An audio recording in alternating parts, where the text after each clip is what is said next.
Hi, welcome to the Everything and Anything and a Bit Gay podcast. I have been wearing a hat the last few intros that I've been doing, and I'm wondering, I don't know, I feel like I have a peanut head.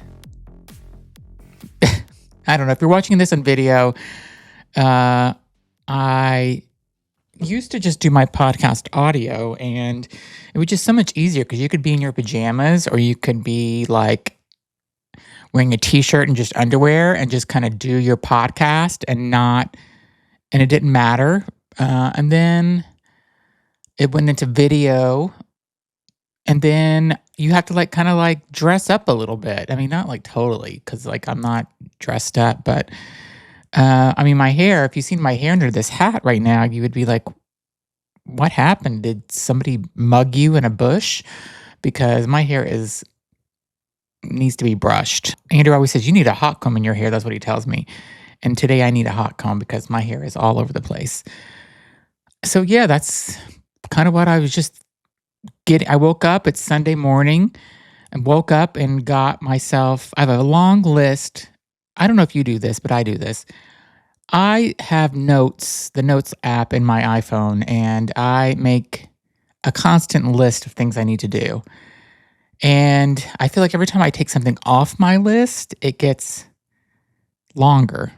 And I was away this past week on business on the West Coast, and all the things that I would normally maybe do after work didn't get done this week. So now my list for the weekend is like 5 times longer than it should be. And yeah, so that's what I'm trying to do. I'm trying to get through my list today. I'm trying to do intros for my podcast. I got a news podcast I need to record. Listen Up Girls, my news podcast. So if you haven't listened, go listen to it. It's on all your favorite podcast platforms. And what else do I have left to do today? I have to fix the toilet on the second floor because it's running. And so I have to change something in there, and I've never done it before, but I'm going to YouTube it, and I bought the parts, and I think we're going to get that done. And then I have 1,000 plants that are in my house, and I have to go through and water them, and that takes about an hour. I don't know how I have accumulated so many plants, and I have plants in this little studio, as you can see behind me, and there's other ones that you don't see, and so yeah, I got obsessed with plants, but there could be worse things. And that's what my Sunday is I need to mow. And also, it's, as I'm recording this, it's September 28th, the intro. So who knows when you'll hear this episode. You'll probably hear it in October, November, probably November. But I thought I was done mowing my yard, and I'm not. I have another, when I got home from this business trip, I have to mow the yard again. And I'm so sick of doing it. So I will do that one more time, and then hopefully that will be it for the fall and winter, and I'll do it again next spring because I'm sick of mowing the yard. And it's hot. It's September 28th, and it's like 80 degrees out. That's not normal for Boston. So, but here we are. This week when I was away on business, I was doing some video work with this guy, Scott, that I know. I've known him for, I guess, well over a decade now. And I bring him and his crew with me everywhere I go to do videos for my corporate job. And I'll give them a plug. It's Animus Studios is the name. And Scott Beer, he does kind of some freelance stuff, and he's working on some documentaries, but he's a really great guy. And I told him about my podcast whenever I started, I guess, almost 2 years ago at this point, and they were very supportive, and they gave me ideas. And Scott said, hey, I got a perfect guest for you. Your show's called Everything and Anything and a Bit Gay. Well, I got somebody, or I know somebody that's a bit gay. And I said, all right, who? Let me know who it is. And he said, it is the Edwards twins. And I have not heard of the Edwards twins before. I don't know how I haven't, because they are fucking amazing. I looked them up when Scott told me about them. I'm like, oh, God, yes, they're perfect for my show. Um, I'll tell you a little bit about them. Basically, what they do is they are twin brothers and they're both gay. And you have to hear the whole story how one does not act on being gay because he's religious. And they're both good looking guys. I think I don't want to guess the wrong age, but I think they're in their late 50s, maybe early 60s. I forgot what they said, but they look great no matter what age they are. And they're twin brothers, and they went through their whole story with me about how they started performing, and what their act is that they dress up as different performers. So Cher or Elton John. I mean, they've done like major stars, and they don't lip sync. They actually perform and sing, and they are amazing. And my goal, either before the end of this year or sometime in the first half of next year, I got to look at their schedule where they're going to be performing at. But I have to see these guys perform live because they are so talented. And it is like talent. And I'm so thankful that Scott gave me their information. And it took a while to schedule because they are so busy. They have so many shows, and they are even talking about slowing down a bit. And I get it. Like, it's got to be exhausting, the number of shows that they have, that they do a year. But, oh, I mean, I have to see them before they even think about retiring any further because they're that good. Their story is so interesting. We kind of talk about how they were kids and, just going through the performance, learning to do this, and kind of how they started their career. I don't think they ever thought they would be this big, but they're big. And I was so honored to have these two guys.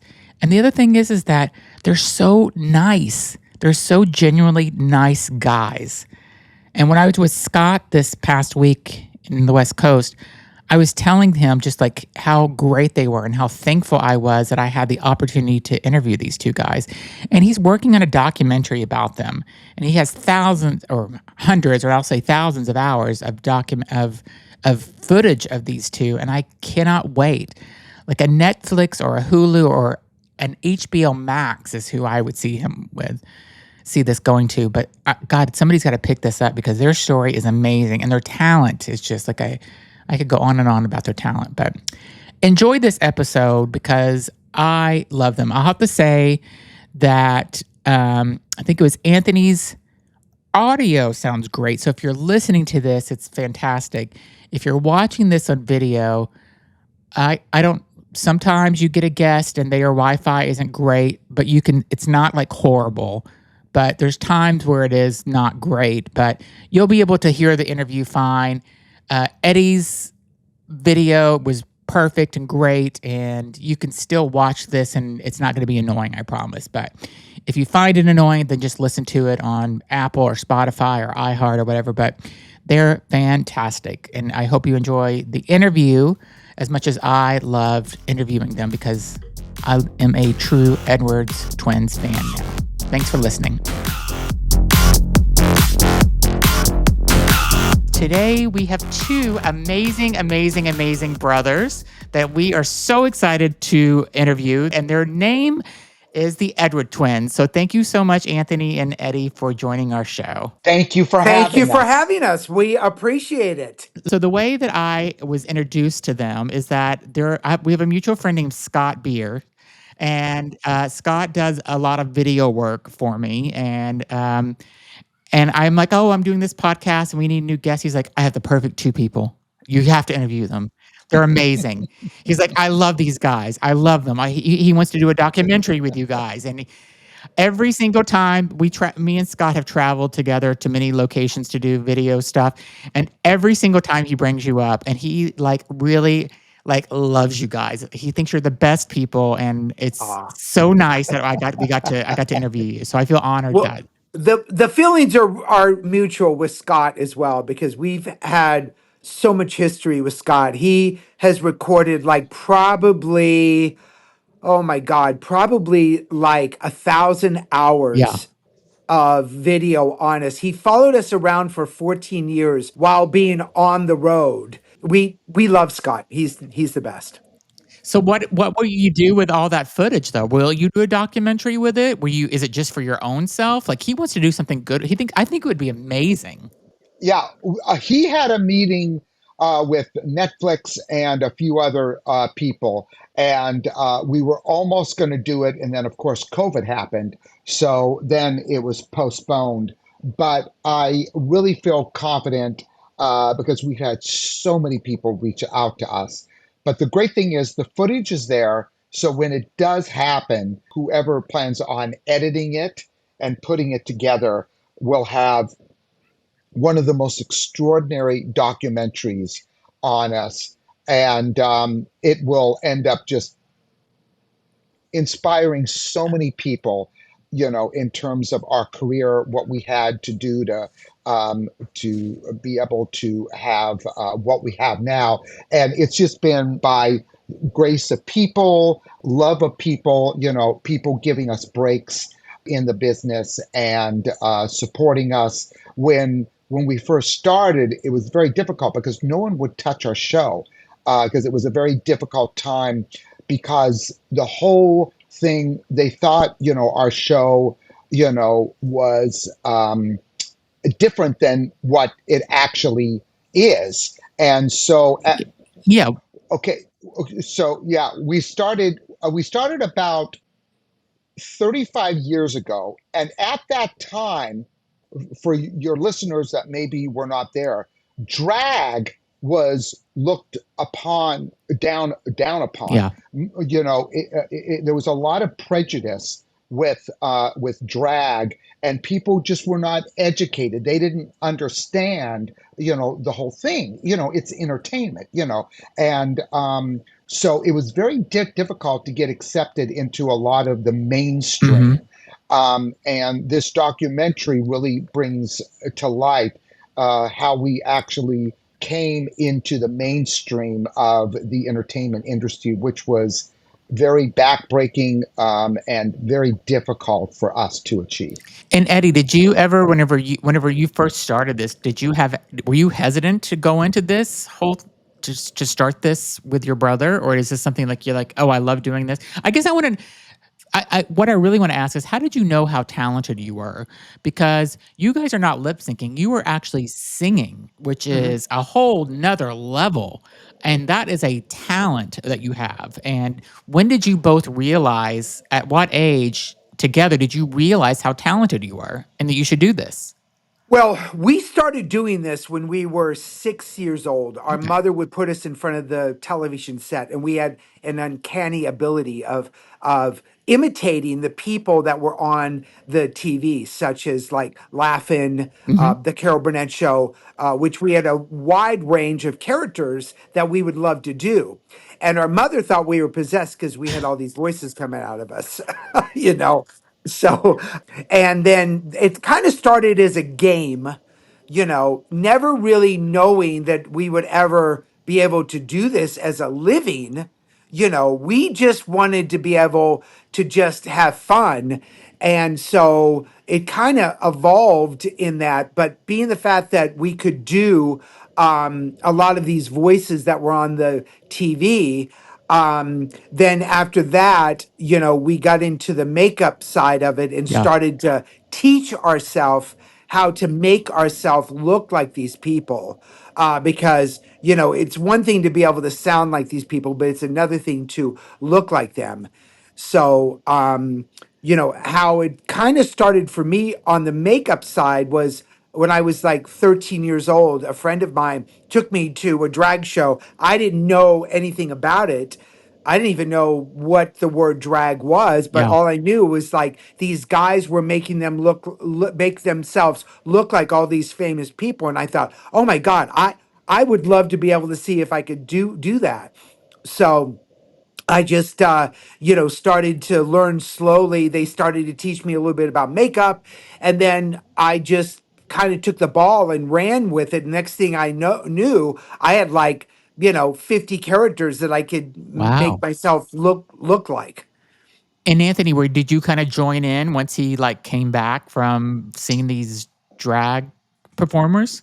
Yes. Well, the thing is, I have to be honest with you. I hate to be the bad guy, but I mean, history, has to be told for the truth. I was against it. I was against what he was doing because of my upbringing and because of the lifestyle and all that stuff at that time.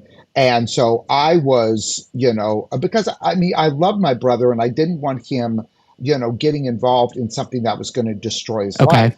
Well, of course, the Lord, knocked me upside the head, finally, and, basically brought me through a period where I had to learn that it was not that and that it was bringing joy to people and so it was so all the people out there that are uneducated I understand where they came from because I was Yeah. there and then but the thing is that then I went into believe it or not the same direction he did where I was doing shows in in drag and in Toronto because I was hired with a show that he was doing. And there I met Carol Burnett Wow. and became fast friends with her and Carrie, her daughter. And then Carol was the one that gave us our break because she's like, okay, hold it, wait. She's like, she convinced Eddie because Carol went to go see Eddie at La Cage in LA, which was at that point the number one female impersonating place in the world. And she thought it was me, and it wasn't. It was Eddie. And so she invited Eddie to do her the first episode of Carol and Company, and then convinced Eddie to be able to join with me to be able to put together the Edwards twins, and she was very instrumental in getting us started. Yeah. We became friends with one of the top makeup artists in Hollywood, Matthew Mungle, Mhm. who basically is a legend in Hollywood. And he started to make pieces for us. He started to make teeth for us. He started to be able to evolve us into an area that nobody else was doing at the time because I told Eddie if we were going to do this, I wanted to bring it up to the next level and I wanted to be able to do what like the mask magician did with Oh, magic is he exposed all the tricks so that the magicians had to go out and create new tricks instead of using the same thing. And at that time, the impersonation scene was okay, but it wasn't really where it's at now, And so, with makeup and wigs and costuming. So we really evolved that. In terms of bringing in three-dimensional movie makeup into the impersonation industry. Makeup is very complicated, and especially back in the 80s when there was no such thing as YouTube, there was no way of even learning how to even do anything hmm. unless you literally had an imagination. And my imagination was my best friend. All I know is that I was determined to be able to look like these people. So I basically just kind of just studied a lot of books regarding makeup. There was a wonderful artist by the name of Kevin Aucoin. And so he had the first book out there that taught about shading and making things on your face that wasn't there, creating things on your face that wasn't there, making your nose slimmer, making your cheekbones higher, all that stuff. So I studied this book like it was a Bible. And then this other gentleman who was a dear friend of mine, he came out with a book. His name was Devin Cass, and Made you look. Made You Look. What was it? It wasn't Made Was You that it? Look. No. It was on the tip of my tongue. Anyways, it became like the Mm. drag Bible, where because what he did is he took regular people and he made them up to look like famous people. And so double take Double take. Yep. was what it was called. So I studied that a lot as well. And then, as time went on or whatever, I just got better and better and better. But it took me a long time to be able to really make it so that it was really good. It's been a lot of work. And the first part of our career, when we were doing it, uh, people didn't believe it was our voices. They thought that we hired people to be able to Yeah. sing. And I can understand that because there's times that I am looking at, very talented singers. And I'm like going, oh, come on, they're lip syncing. But Yeah. indeed, they're not. But it's so extraordinary that now, people understand that if they do work on it, they can accomplish anything with the right teaching and the right But drive. it's not only that you're singing like them, you've got the mannerisms of them, you're looking like you have transformed yourself into them, which is a true art. Yeah. Like, that is so amazing, like, what you do. What our gimmick is it is two identical twins. We're pretty much dealing with the same face, Yeah. but yet we're making ourselves look like all of these characters. And we want people to be brought back in time of when they were, growing up, Yeah. and the music was great and the concerts were great. The stars were, a lot more talented, I think, than they are now. They had a lot more to offer. And we bring you back in time. We make you believe that you're sitting in a concert of that particular person. Like, we're taking you back to the 80s and the 90s, when, Cher was performing in Las Vegas at the Mirage, Mhm. or Barbara was performing at the MGM in Las Vegas on the famous Las Vegas Strip, or Celine is opening up Caesar's Palace. We literally will take you back, and you will be literally mesmerized thinking that you are experiencing them in concert once again. And it really is a lost art because what's happened in our industry, and not that it's a bad thing, it's a wonderful thing, is that what RuPaul has done, with drag and brought it into a whole different other genre of talent. We do something entirely different. We are illusionists where we actually, our gimmick is basically doing Mhm. characters and making you think that you're seeing something that's not really there, which is different than what the drag scene is now. And it's a lost talent. Nobody's doing Yeah. it, and we're trying to keep it is alive for as long as we can, before we have to retire. And thank God, it's so funny because my pastor 20 years ago, he said, you guys have got to build a brand. And I'm like, what? What are you talking about? He's like, you need to brand the Edwards twins. I'm like, why would we do that? We're just impersonators. And he's like, no, what you guys do is entirely Mhm. different. And if you build on the Edwards twins brand, it's going to last a lot longer. Well, he was absolutely right. We hired, some of the best advertising agencies and people in the world. And now, we have a brand name, which I never understood. But the brand name is quality, and that when people come to see us, the show is different every year. We do different characters. It's not the same show every year. It's different.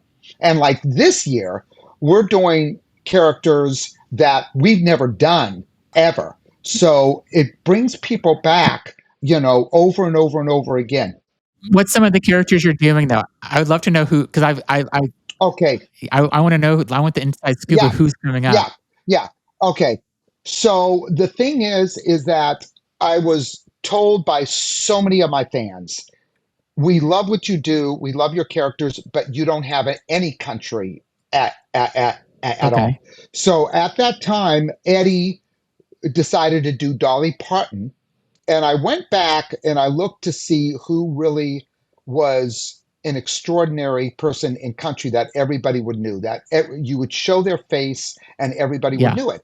And I came up, believe it or not, with Willie Nelson, Oh, yeah. because Willie Nelson wrote so many songs for so many people. And I mean, he started out when Patsy Yeah. Cline was no one, and he's written so much. And he is one of the very few artists that have been on tour for what, 50 years, 60 Yeah. years or I've seen him more? and he's amazing. Great. And yeah, thank you. And so, and everybody knows his music and everybody loves it. And he's an international name. So that's one. Another one that I did a while back, but I never did a set of him. I just did him in the vocal impression set, was Roy Orbison. Oh, Because Roy Orbison, you know, if you remember, I think in the 80s, he did a concert called Black and White, and all of the kids is what introduced that concert, introduced him. And everybody that comes to our shows, they're really for some reason into the 60s and 70s now. And so I wanted to add a character that was 60s and 70s, and everybody knows his music. I'm also doing Paul McCartney, wow. which is new. I'm doing a lot of new stuff, and I'm doing some new songs for Andrea Bocelli Oh, that I've never done. You know, Andrea's huge. Okay, I mean, it's like his tickets are a minimum of 500, $600 sold out everywhere. And it's so funny because I'm speaking to, because in my other job I do, which we'll get to it if we have time, I produce superstars for Comic Cons, like, you know, Michael J. Fox, Christopher mhm. Lloyd, you know, all the really big names. So everybody has been telling me that they've wanted, you know, to see us do these characters.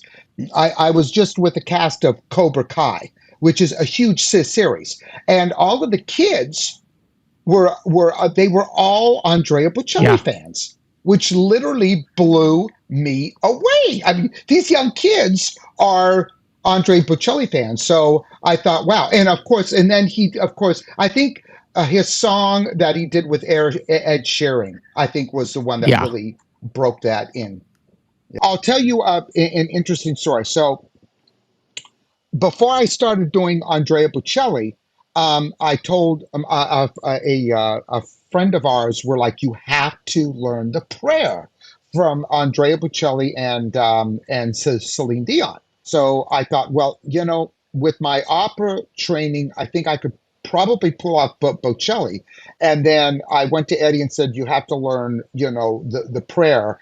You could do it as Barbra Streisand. And he said, no, I'm not doing it. I'm like, Eddie, this is going to be a showstopper. He's like, no.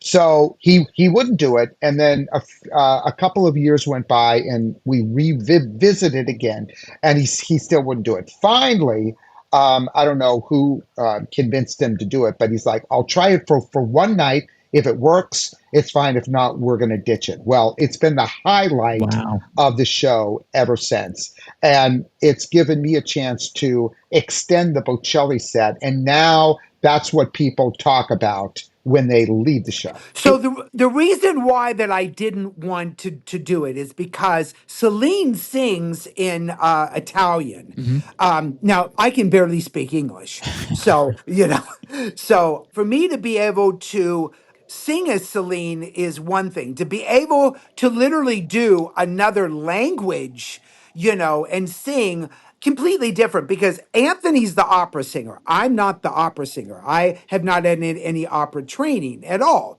But, you know, all I did was I am a extraordinary copycat. That's what I mean. That is what I do. Yeah. All I did was just copy her. I copied her verbatim on what it was that she did regarding. I didn't know what it was I was singing. I didn't know anything. I didn't even know if I was getting the pronunciation properly, but I just copied her. So I figured, okay, if I copy her and I'm really good at doing that, then I could probably do it and it would go over. The funny thing, Anthony didn't tell you this, but the funny thing about that particular is the first night that we did that with Andre Bocelli and Celine Dion was in Montreal. Her family was in the audience that Wow. particular night. And so what happened was her family called her. She got a hold of my the manager. This was the first time I ever did Celine. Celine invited me to spend a week with her in Las Vegas Wow. and to teach me all the moves and to teach me the the way she hits her chest and all this stuff and everything. So even though I didn't want to do it, it turned out to be really good, and it allowed me to be able to meet Celine and become friends with her and hang out with her. And another thing that Eddie's not telling you is that after the week, her manager called Eddie and said, Celine wanted you to know that she's now your biggest fan, Yeah. which Wow. is Yeah, that unbelievable. was It that was a doesn't get quote. any better than Yeah. that. So you've met a lot of people that you have performed as. Who who is the most kind of grateful of the people that you've met? Because you've done so many performances and you've met so many of these stars. Who do you think really like appreciated it the most? For me, I would have to say probably Celine Dion and Cher. Share. Okay. Celine Dion and Cher. Yeah. I opened for Cher here in Las Vegas, Wow. and yeah, and she was just nothing but complimentary. Now, what a lot of people don't realize is our Uncle Jack was the announcer on the Sonny and Cher show, the one who said, "Ladies and gentlemen, Sonny and Cher." That was our Uncle Jack. It all comes full circle, doesn't it? And it's full circle. But I got to be honest with you. Even Barbra Streisand was so warm and very complimentary, and her entire staff, including Marty, her manager, and Richard J. Alexander, her producer. I mean, they're huge fans of ours. They've been to the shows. We're very lucky because there's not been one star that has ever said that they didn't like what it is that we did, or they, weren't very complimentary to what it is that we do. Because again, we don't do anything to mock them. Yeah. We do them exactly the way that they are on I stage. don't know if I'd call it luck. I think I'd call it talent. That's what I think it is. You guys, it's an Yeah. amazing talent that you both have. That's really what Yeah. it boils down to. Thank you. We're each other's critic, and usually 9 times out of ten, if I like what he's doing or if he likes what I'm doing, then it pretty much is Yeah. it's perfect, in our eyes. Yeah, we really um, are each other's eyes, and the thing is, I'm able to see stuff that he's not able to see, and he's able to see stuff that I'm not able to see. So it really is a perfect situation. And then what will happen is if we have a friend, probably one of our best friends, Fran, and when we first start doing this, she's with us in the Massachusetts, Rhode Island area, and she will come to Eddie and I, and she will point out things that we have overlooked. So it will give us a chance to correct That's them awesome. before the tour goes on. And Yeah. Anthony, Celine was Eddie's kind of who was the person that you met that you really like loved? So this is going to be a bit controversial for the young Okay. people, but the thing is that when I tell the story, they'll certainly understand. So when I was over in the Bahamas, a lot of the African Americans over there were a little upset because there were no African Americans in the show.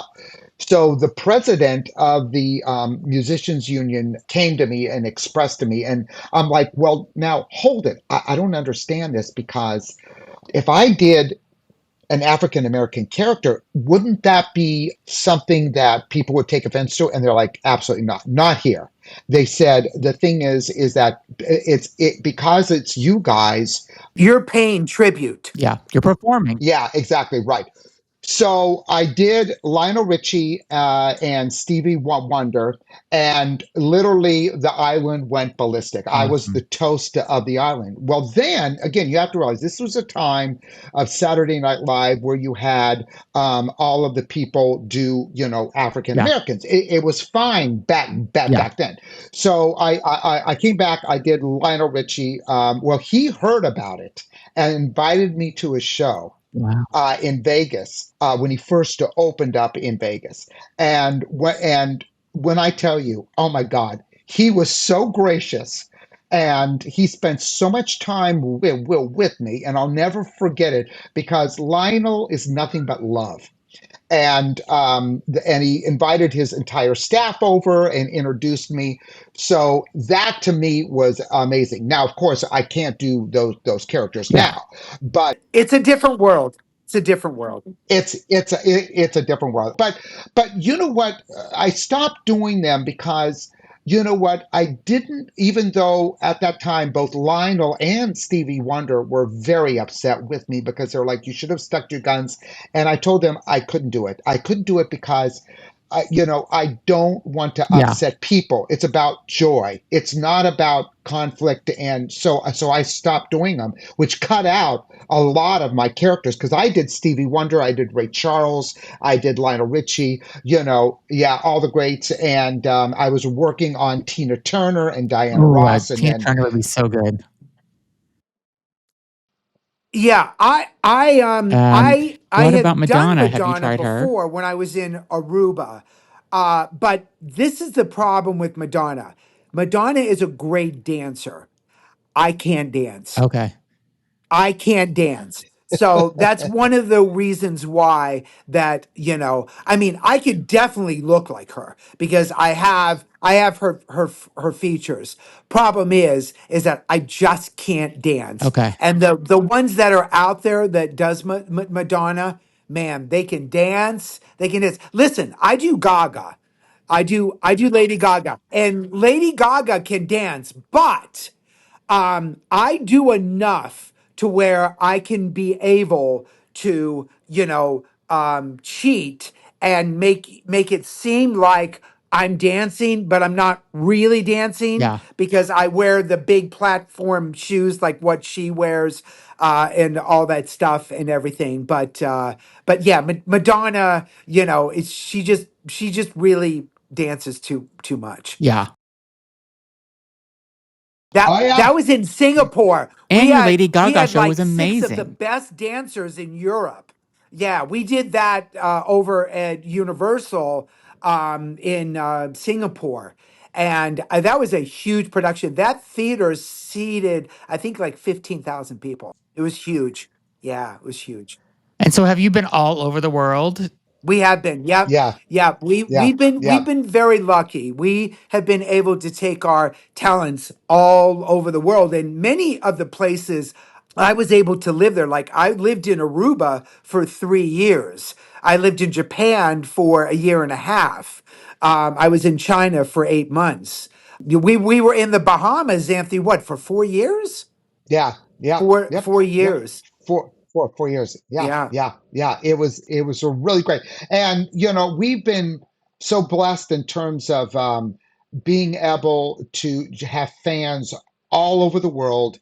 The hard part is that we get emails on a weekly basis. When are you coming back? When are you coming back? When you come? And I just don't have the heart to say we're not because we're going from 300 shows a year down to about 150 shows a year. Yeah, but please don't retire yet. Please don't. You got to keep going. Well, I you're going to have to convince him because he's on this kick about no, you can't. retiring. Well, I mean, I've been able to have a 2 month break, so I've been able to really relax and all that and everything. It's just that we both of us turned 60 in February, of this last February. And even though we're still in really good shape, it's just that things just seem to take me longer to do than they did when I was in my 50s. Yeah.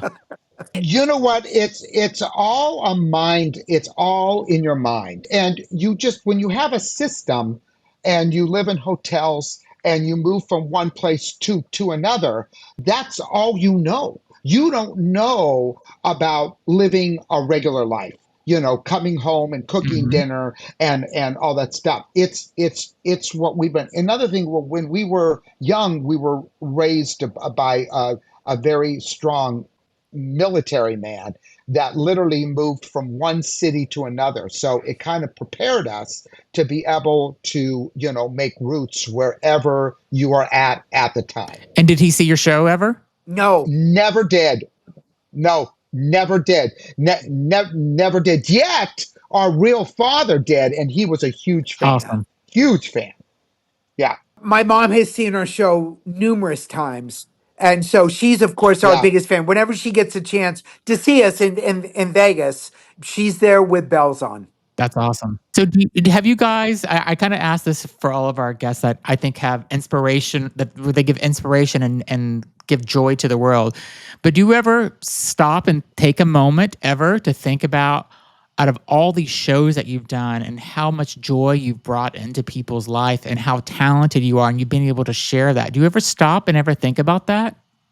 No. You should. No, Never, never. never, No, never, we never, really never. don't, because we're very, Anthony and I, anyone that knows us, we're very humbled people. We don't live extravagant lives. We don't live in $1 million homes. We don't drive rich cars and all that stuff. We focus on the present. We don't look at the past, Mhm. and we're too busy looking to the future and creating, that we don't give a lot of time looking back. I mean, so many people have stopped us and said, "You have no idea how much joy you bring to the Yes, you people should that come stop. see you," You and all keep this that stuff. I don't in. know. It's weird. I don't think many entertainers do that. I think it's just part of their process.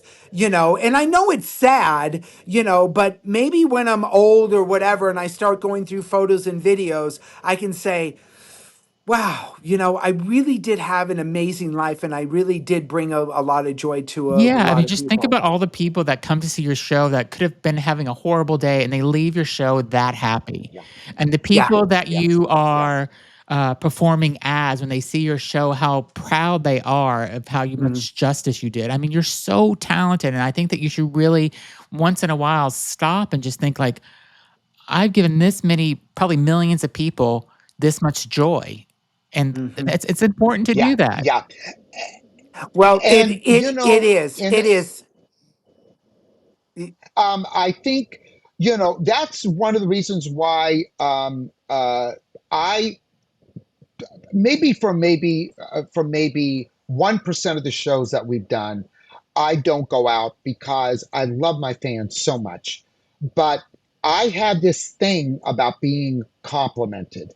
I don't take compliments. I love people complimenting me, but I get very Oh, embarrassed. really? I get very, very, very, very embarrassed, very overwhelmed, and so I just like people to. I want to know I'm doing a great job, and that's it. But I will say, when I get an email of that, it really brings me joy to know that I'm doing what I am supposed to be doing on this earth, and that is what brings me joy. Yeah, And it's yeah, one thing to be able to get emails or to be able to have people comment on posts, on our website or social media or whatever. We love all that because that makes us feel good. Good. But when we're one on one with other people, whatever, and they're kind of, throwing us compliments or whatever, we do have a very hard time taking that in, just because we're perfectionists and we always are looking at the point where, well, it could have been a little better, But I think anyone who's a perfectionist, just like Mhm. Barbra Streisand, I've studied a lot of Barbra Streisand's interviews, and she's very much like that. She's never happy with anything that she does, and I think a lot of other entertainers are like that too. I will tell you a story. We were very blessed to be able to hang out and be with Don Rickles. Oh, wow. What a legend. What a legend. And when I tell you, he was entirely different than what you see on stage. He was exactly what Eddie and I just Very described. He insecure, was very, very Really? insecure. very insecure, very insecure. He was putting himself down. Everything that we told him that we loved, he was like, he would say, no, no, that wasn't good, and all this stuff. And it was like speaking to somebody that's how humble he was. When they say he was Mr. Warmth, that described him. He was such of the most warmest, kindest person that you will ever meet, opposite of what you saw on Yeah. stage. So you've met a lot of great people. Is there anybody that you would love to come to your show? Not necessarily that you've performed as them, but is there anybody that you would love to see your show that hasn't come yet? I Oh I boy. would like Dolly Parton to come see the show because I honestly think that Dolly would love I think she would too. what Anthony and I done, and I've never met her at all. I do her, but I've never met her at all. But I honestly think she would absolutely love the show. Her and also Gaga. I think Gaga would go nuts over the show because she loves Barbra Streisand. Barbra Streisand is one of her favorite Yeah. artists of all times. And I think, being the fact that for me, I think Barbara's one of my strongest characters, the ones that I look and sound most like. And I think she would just get a huge, huge kick out of it. I have to say, whenever I was texting you guys saying, "Oh, when can you do the show?" I love the response. "Oh, we're spending the weekend with Barbara Eden, so let me get back to you after that." I'm like, okay. I never thought I'd Yes, get a yes, text like yes. that from somebody saying they're hanging out with the Yeah, Barbara Yeah, Eden. right, yeah. exactly. She is Yeah, yeah, Barbara. yeah, Barbara yeah. is the best. You talk Oh, about oh my God. love. I mean, when I tell you, Yeah, we have the most. I wish that we could tape the entire time that we're with her because the stories that she tells Yeah, of her career, you're just sitting there like, yeah, I mean, yeah, you're just yeah. amazed. She's Uh, got so yeah, many incredible uh, stories. And yeah, she literally is. She's one of those people where her personality is exactly what Jeannie was. yeah, Exactly what Jeannie was. She is Jeannie. She really yeah. is. And she's still so beautiful. yeah. Oh my God, she's Oh, gorgeous. Yeah, she's she's still She's gorgeous. so She's beautiful. gorgeous. gorgeous. I put on my She, Facebook a photo of her without any makeup, and it's like people just couldn't believe that she was 94 years old. Yeah, It's yeah. yeah, 94. yeah, yeah, yeah. Just absolutely amazing. So you guys are twins. You've done this together for 35 years. Is that how long you've been doing it together for? So I'm celebrating 43 years in the business. I started before my brother. I was a Las Vegas headliner here in Vegas. I started in 1985, 86 on the Las Vegas Strip. And then I had my own career. And then once Carol Burnett, had sat me down and kind of slapped me around and said, you and your brother need to go on the road together because, you're better together than Yeah. you are separate. But you guys are twins. You're alike a lot of ways. How are you different? Oh my God. Well, Oh my I God. mean, we're Yeah. Well, that we are as that's much what the we are as much the same as we are different Okay. because I yeah, think and the documentary really brings that out a lot. Yeah. so. I'm openly gay, Yep. you know. However, I've never been in love and I've never had a boyfriend. You haven't? So no, never, because I've been doing this my entire life. I love my career, and I've always been the type of person where I've always wanted to put 100% of everything that I'm doing into one thing. Okay. So, and that's what my life has been, and I love this business so much. I've dedicated my entire life to this business. So I've not allowed myself at all to fall in love or to have that other part of, because I could not be able, I couldn't do both. My mind is just, it focuses like this. I have to be, like on Interesting. this and just on this or whatever. I can't have a lot of things disrupt me. Anthony runs the business side of it, because with me, I can't do that. It's not the way that my brain Yeah. works. I'm all about putting every bit of energy into making myself perfect when I'm on stage. I try to, I'm always looking really good. I always wear Versace or Louis Vuitton, whenever I go out, and I get complimented all the time and all this stuff. But it's all part of the business. It's all part of my image. It's what I want to do. And you know what? I figured, if for whatever reason, when I'm done doing this, if I still look good and I'm supposed to be in love, it'll happen. Eddie, I could take you out one night and get you a boyfriend night one. I could get you in a minute. Please, please, please do. I have a lot to offer someone. I mean, listen, anybody that's watching this on YouTube or listening to this, Google Eddie Edwards, and if you're into him, DM me, and I will screen all these people for you. And if they pass the test with me, I will introduce you. And all I ask for is I get to make a speech at your wedding. That's all I That's ask for very if you get funny. married. But I feel like this is my mission, is to find you somebody. But listen.